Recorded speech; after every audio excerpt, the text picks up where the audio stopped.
विपक्ष की सरकार ने 6 जवानों का नाम छिपाने का काम कर दिया होता तो अब तक यही भारतीय जनता पार्टी, उनके अंधभक्त सड़क पर हंगामा कर चुके होते। जो 6 जवान शहीद हुए हैं उनका नाम छिपाया गया, लेकिन एक भी विश्व हिंदू परिषद का व्यक्ति, आरएसएस का व्यक्ति, कोई भी भारतीय जनता पार्टी का नेता कोई भी बोलने का काम नहीं कर रहा। जो कि देश के जवान शहीद हो गए और उनकी शहादत को छुपाया जा रहा है। जिस देश के तिरंगे के लिए उन्होंने अपनी जान दे दी, इस देश के लिए शहादत दे दी, आप उनकी शहादत को छिपाते हो। आपको शर्म आनी चाहिए। पहलगांव में जब आतंकी हमला हुआ तब आपने इस्तीफा नहीं दिया, पुलवामा की घटना हुई तब आपने इस्तीफा नहीं दिया, रेल पटरी से उतर गई रेल मंत्री ने इस्तीफा नहीं दिया, पेपर लीक हो गया शिक्षा मंत्री ने इस्तीफा नहीं दिया, कृषि मंत्री खुद खा गया।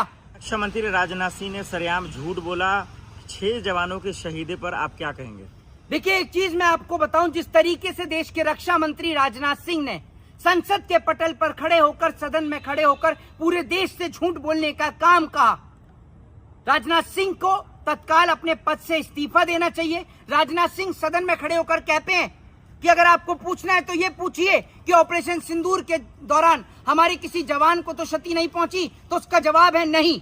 और पीछे बैठे तमाम भारतीय जनता पार्टी के नेता सदन में जो है टेबल को पीटने का काम करते हैं, तालियां बजाने का काम करते हैं। लेकिन जब अब पता चला कि ऑपरेशन सिंदूर के दौरान भारत देश के 6 जवान शहीद हो गए, वो भी तब पता चला जब वॉर मेमोरियल पर उन 6 जवानों का नाम ऐड होता है, तब पता चलता है कि हमारे 6 जवान ऑपरेशन सिंदूर के दौरान शहीद हो गए। बड़ी बात यह है कि आप पूरे वॉर मेमोरियल को खंगाल लीजिए, ना तो उस एक भी नाम में किसी भाजपा नेता का नाम मिलेगा, ना उसके बेटे का नाम मिलेगा, ना किसी मेंबर ऑफ पार्लियामेंट का नाम मिलेगा, ना किसी संघ और आरएसएस के लोगों का नाम मिलेगा। इस देश के लिए शहादत देने वाले हिंदू, मुस्लिम, सिख, ईसाई सब आम लोग आपको मिलेंगे, कोई भाजपा का नेता नहीं मिलेगा। आज भारत देश की स्थिति यह है कि सरहद पर जवान शहीद हो रहा है तो सदन में इतना मुखर होकर झूठ बोला जा रहा है, क्योंकि सेना के अंदर किसी नेता के बच्चे नहीं है ना, सेना के अंदर तो आम किसान के बच्चे हैं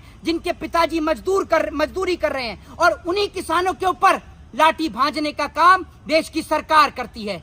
आपको याद होगा जी, रक्षा मंत्री राजनाथ सिंह ने अभी तक माफी तक नहीं मांगी। मैं आपको बता रहा हूँ, माफी मांगने की बात तो बहुत दूर की है। वो ये कह रहे हैं कि ये सम्मान पहली बार ऐड किया गया है, इसलिए देश को नहीं बताया गया था, पहली बार ये सम्मान ऐड किया गया। वो तो ये कह रहे हैं। बड़ी बात ये कि अगर यही विपक्ष की सरकार ने 6 जवानों का नाम छिपाने का काम कर दिया होता तो अब तक यही भारतीय जनता पार्टी, उनके अंधभक्त सड़क पर हंगामा कर चुके होते। जो 6 जवान शहीद हुए हैं उनका नाम छिपाया गया, लेकिन एक भी विश्व हिंदू परिषद का व्यक्ति, आरएसएस का व्यक्ति, कोई भी भारतीय जनता पार्टी का नेता कोई भी बोलने का काम नहीं कर रहा। जो दूसरों को सलाह देते हैं ना कि पाकिस्तान चले जाओ, मैं उनको सलाह देना चाहता हूं कि जिन्ना की मजार पर फूल चढ़ाने वाले, पाकिस्तान में जन्मदिन का केक खाने वाले और पाकिस्तान की बिरयानी खाने वालों को जरूरत है पाकिस्तान जाने की, जो देश के जवानों का नाम छिपाने का काम कर रहे हैं। अरे नेताओं के बच्चों का अगर खून बहता ना तब पता चलती, क्योंकि सेना में किसी नेता का बच्चा नहीं है। नेताओं के बच्चे तो विदेश में पढ़ रहे हैं, बढ़िया आलीशान यूनिवर्सिटी में पढ़ रहे हैं। इस देश के आम नागरिक से पूछ के देखिए कि कैसे वो अपने सीने पर दर्द झेल रहा है। आप भारत को कहां से आगे बढ़ाएंगे? आपकी औकात है भारत को आगे बढ़ाने की? भारत को कई सौ साल पीछे लाके आपने खड़ा कर दिया। आज सुबह जब उठते हैं, टीवी चैनल और अखबार देखते हैं तो पता चलता है कि यहाँ किसी मुसलमान ने हिंदू को मार दिया, वहां किसी हिंदू ने मुसलमान को मार दिया। आप मुझे ये बताइए, आज देश की आजादी के बाद भी देश में क्या परिवर्तन हुआ है? जब अंग्रेज हिंदू मुसलमान को लड़ाते थे, अंग्रेजों को भगाया तो अंग्रेजों की जगह भाजपा के लोगों ने ले ली।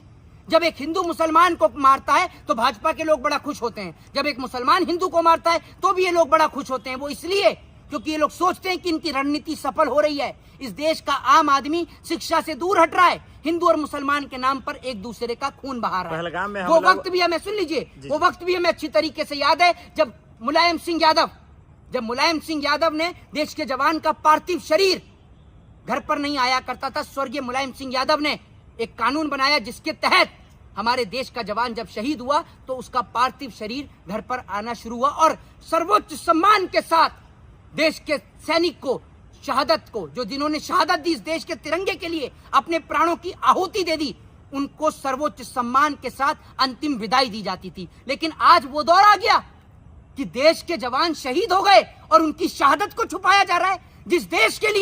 जिस देश के तिरंगे के लिए उन्होंने अपनी जान दे दी, इस देश के लिए शहादत दे दी, आप उनकी शहादत को छिपाते हो। आपको शर्म आनी चाहिए। पहलगांव में जब आतंकी हमला हुआ तब आपने इस्तीफा नहीं दिया। पुलवामा की घटना हुई तब आपने इस्तीफा नहीं दिया। रेल पटरी से उतर गई, रेल मंत्री ने इस्तीफा नहीं दिया। पेपर लीक हो गया, शिक्षा मंत्री ने इस्तीफा नहीं दिया। कृषि मंत्री खुद खा गया, कृषि मंत्री ने इस्तीफा नहीं दिया। आपकी सरकार को शर्म आनी चाहिए। और आप लोग इस देश के नाम पर सबसे बड़ा धब्बा हो। आप जैसे लोगों को शर्म आनी चाहिए, शर्म आनी चाहिए। और आपको उस देश से माफी मांगनी चाहिए। अब क्या करें कि रक्षा मंत्री इस्तीफा दे दें? ये रक्षा मंत्री, इस देश में इतनी घटनाएं हो गई तब रक्षा मंत्री ने इस्तीफा नहीं दिया। हमारे देश के, मैं आपसे ये कहता हूं, आपको देश के सामने चीजों को रखना चाहिए था।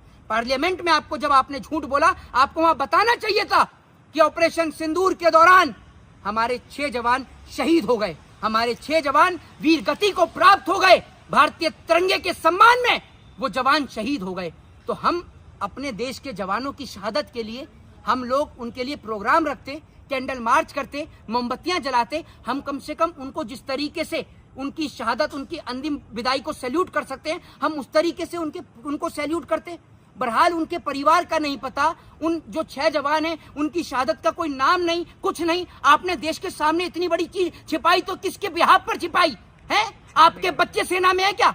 आपके भतीजे का या किसी का रोड एक्सीडेंट हो गया, पूरी मीडिया ने खबर बना दी। 6 जवान शहीद हो गए, उनकी शहादत को देश से छुपाया गया। राजनाथ सिंह को पूरे देश से माफी मांगनी चाहिए। सरकार की क्या मजबूरी रही होगी? राजनाथ जी की क्या मजबूरी रही होगी? भाई साहब, हर एजेंडे को, हर चीज को ये लोग वोट में तब्दील कर देते हैं। पुलवामा की घटना को वोट में तब्दील, राम मंदिर वोट में तब्दील, पहलगांव की घटना वोट में तब्दील। जब हर जगह देश के जवानों की शहादत पर ये लोग वोट मांगेंगे तो देश के जवान की शहादत को दिखाएंगे।